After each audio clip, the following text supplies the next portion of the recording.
Hi, Jeremy Cordeaux in the Court of Public Opinion. I'm just on air here to let you know that we'll be live streaming the Court of Public Opinion every Friday between 9 o'clock and 12 on jeremycordeaux.com. Please join us. We'd love to have you.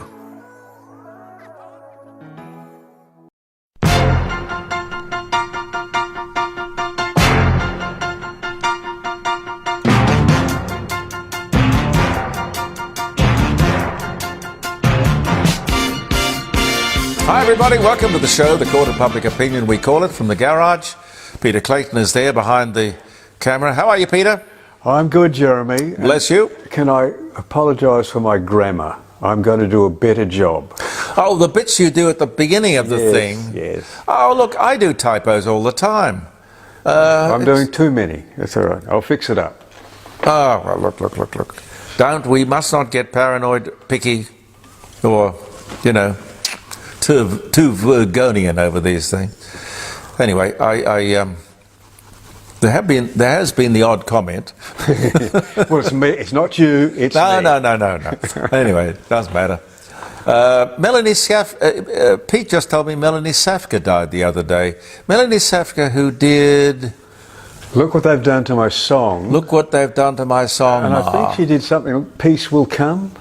I don't think she had a hit with that, but it was good. But Melanie Safka, that was a great hit. Look What They've Done to My Song, Ma.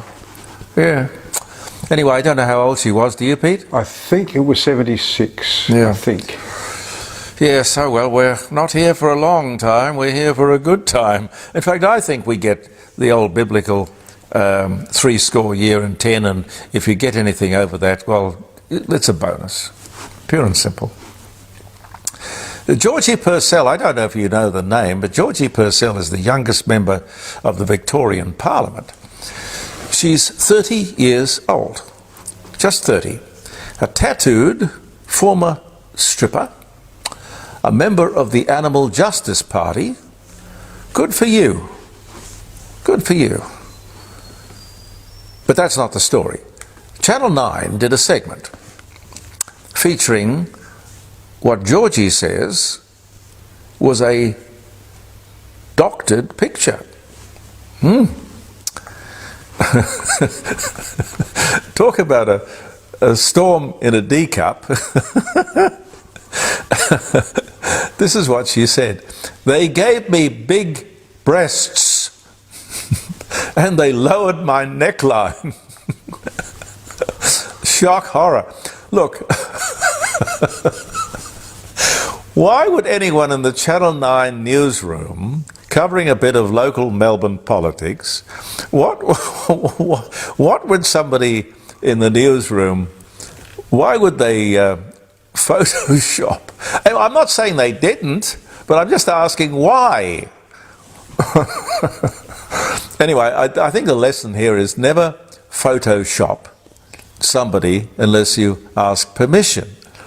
But if you were going to give this young lady, who was covered with tattoos, up and down both arms, and on her tummy, why would you worry, dear, if they gave you big breasts and a lower neckline? I mean, I don't know. BMW says goodbye to electric cars. This is one of those stop the presses moment. Not that I've ever heard anyone ever say, and I've spoken to a few print journalists in my time, who have never heard anyone say, stop the presses. Oh, what's the other one, Pete? Oh, hold the front page. Hold the front page. Well, that's worth holding the front page for. Yeah, well, I think so. Oh, I think so. BMW says goodbye to electric cars, having, and I quote, perfected hydrogen power. Whoa. I hope they don't put the hydrogen power with the old expression about a car being a bomb and put that together. That could be awkward. I don't know if it's even the same technology, but they say they've perfected hydrogen power. China is to drastically cut production of electric cars. I told you that General Motors and Ford had cancelled the production of all new models of electric vehicles. Waverley Council in Sydney want to know about the safe disposal of lithium-ion batteries. All of this is mounting evidence as to a really big community problem. Well, good luck with that. I mean, disposing of the lithium-ion batteries. Pete, have you got that picture of the fire, the lithium-ion fire? I'll have to check, but if I haven't, we'll get it. We can put that on at the end. Okay, we'll stick it on. If you can stick it on in here, be fine. If you can't, stick it on at the end.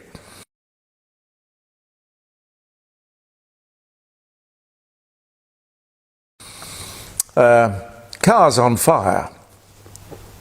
And then you've got the other picture there that I think Caroline sent you with the massive acres and acres of solar collectors all smashed by a hailstorm.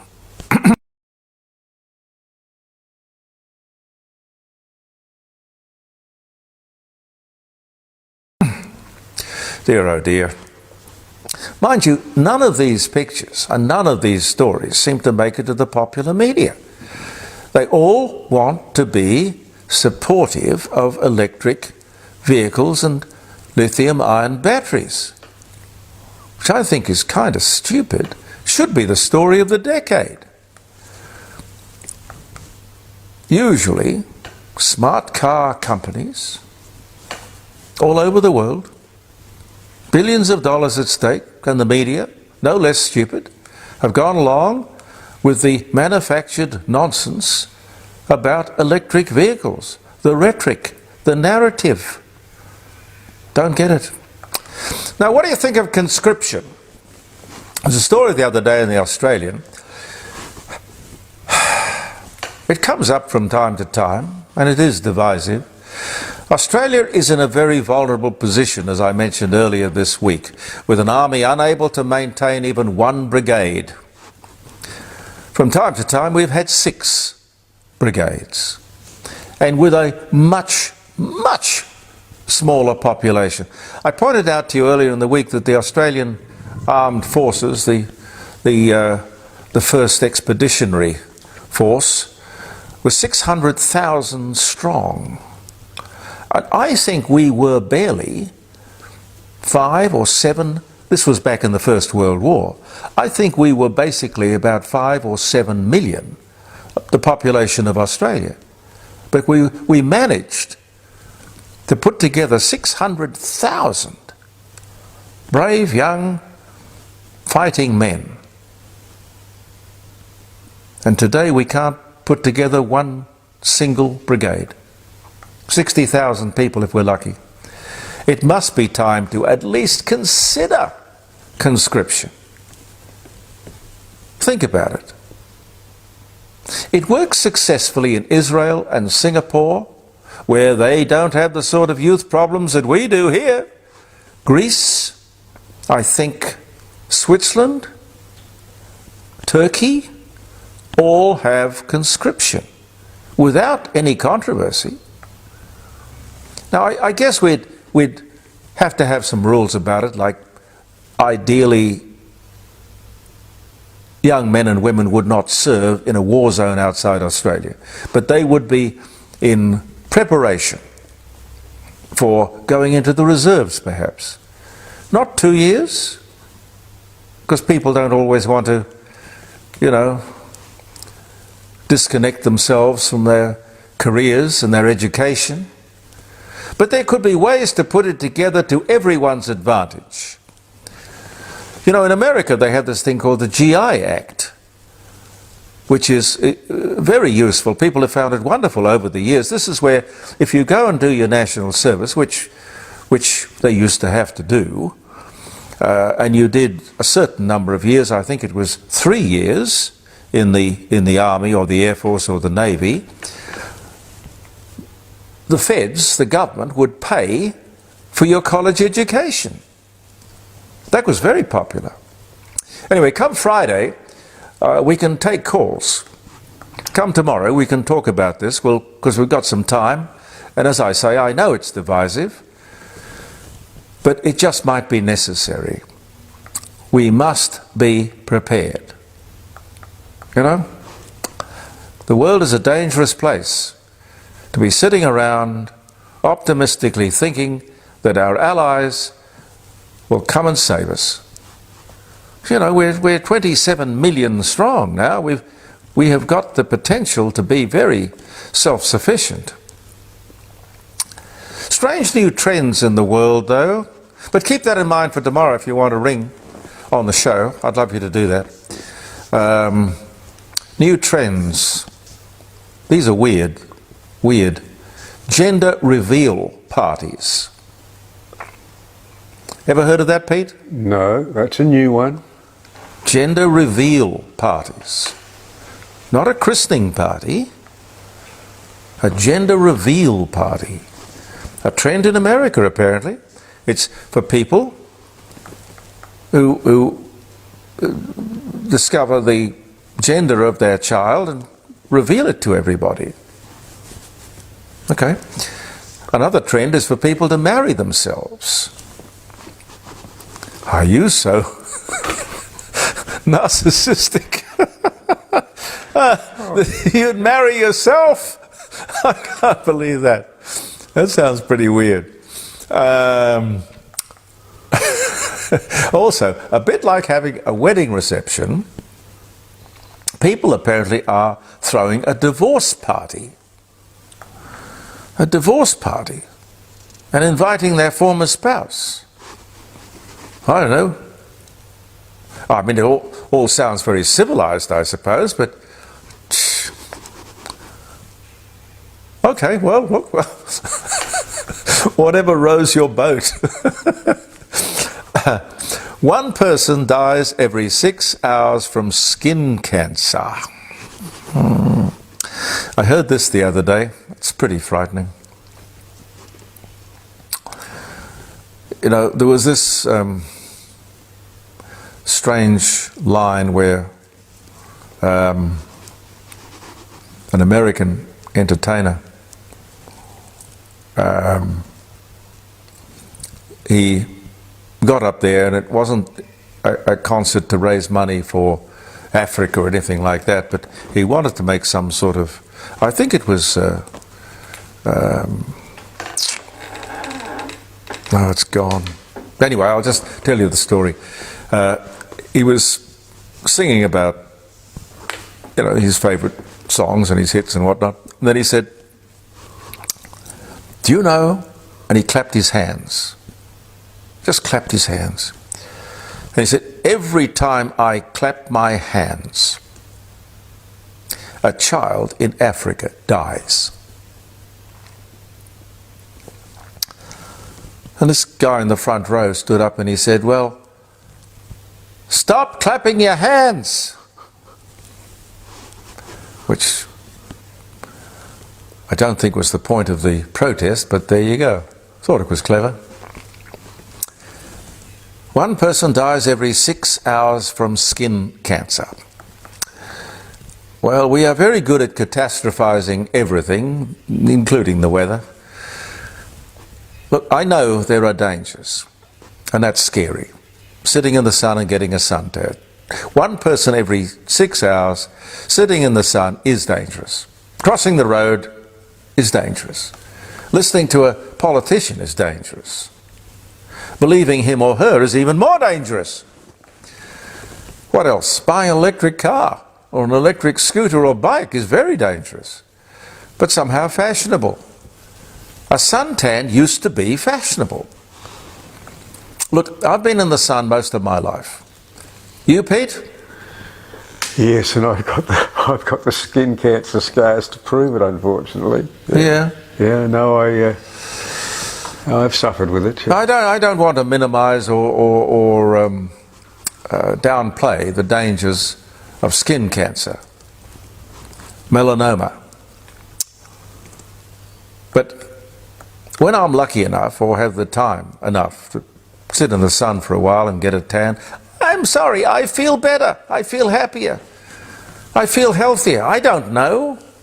I know I don't want to be a bad example, but I don't want to lie to you. Getting a suntan is probably dangerous. I don't deny it.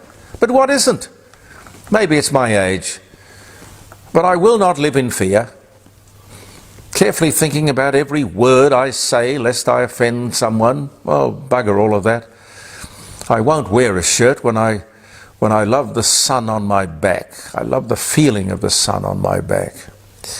Look, in a couple of years, if I'm lucky enough still to be talking to you in one venue or another, there will probably be a story I will tell you about mass brittle bones, millions suffering from a lack of vitamin D, because that is what sunlight gives us, free.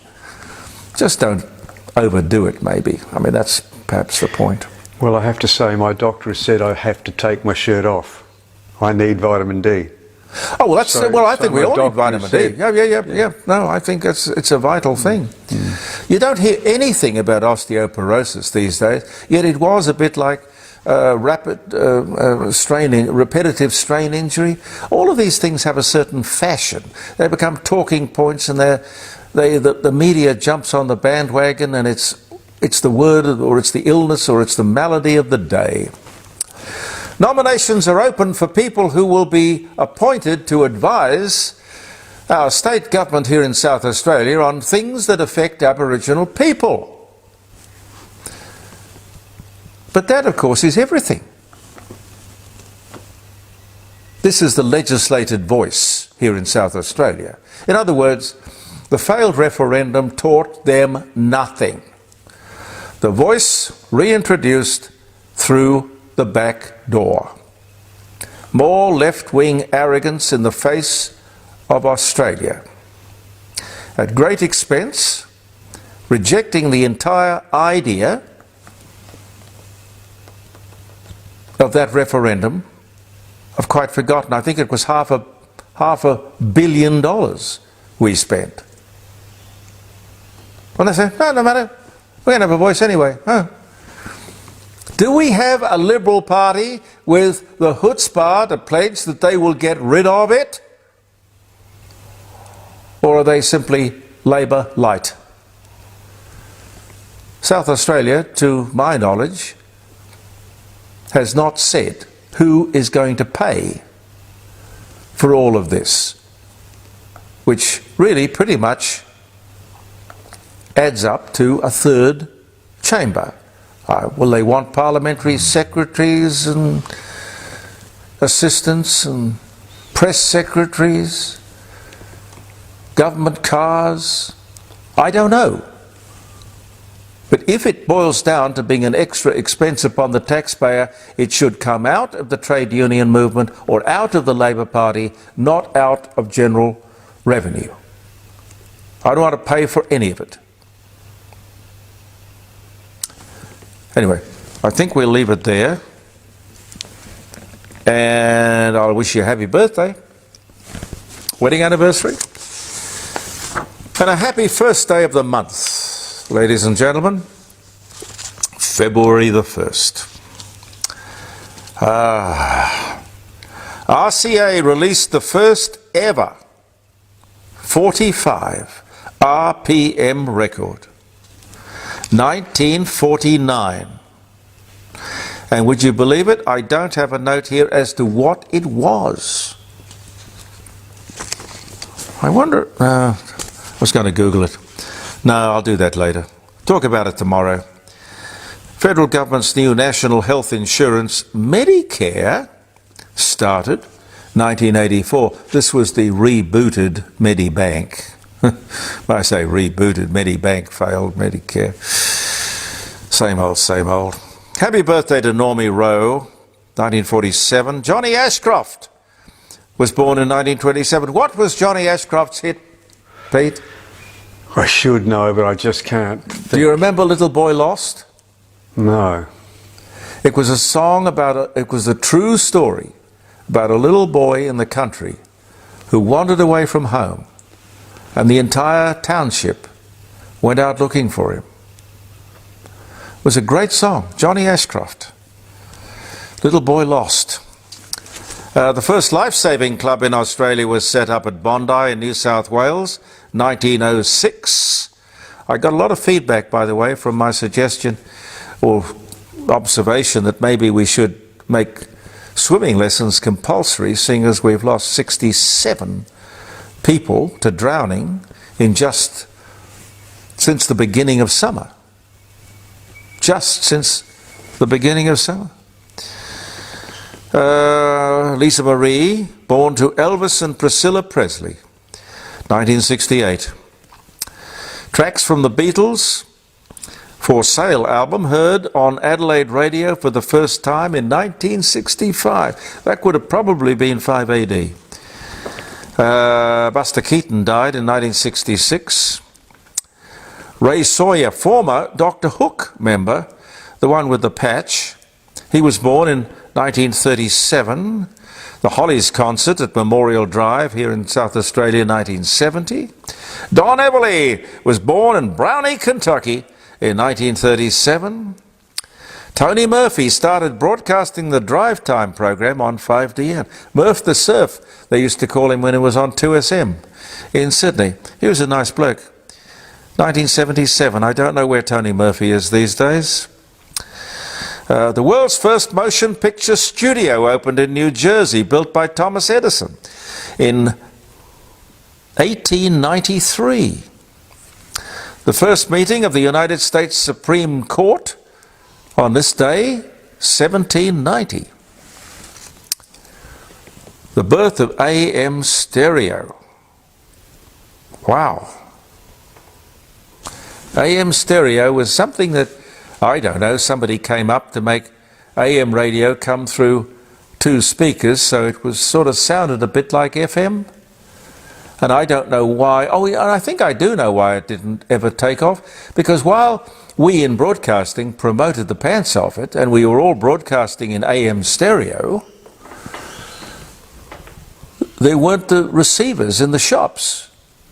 So even if people came in and wanted to buy an AM stereo radio, they couldn't. It's called getting your act together. Thank you so much for being with us, ladies and gentlemen. Tomorrow, jeremycordeaux.com from the dining room table will be broadcasting the Court of Public Opinion, 3 hours, live streaming, phone calls, bit of music, guests, fun. And it's interesting because anything can happen. Including phone call dropouts and guests that don't turn up and the whole thing. Anyway, I mean, you like to tune in to see my embarrassment. You must. Do it. Tomorrow morning, 9 o'clock, at the dining room table.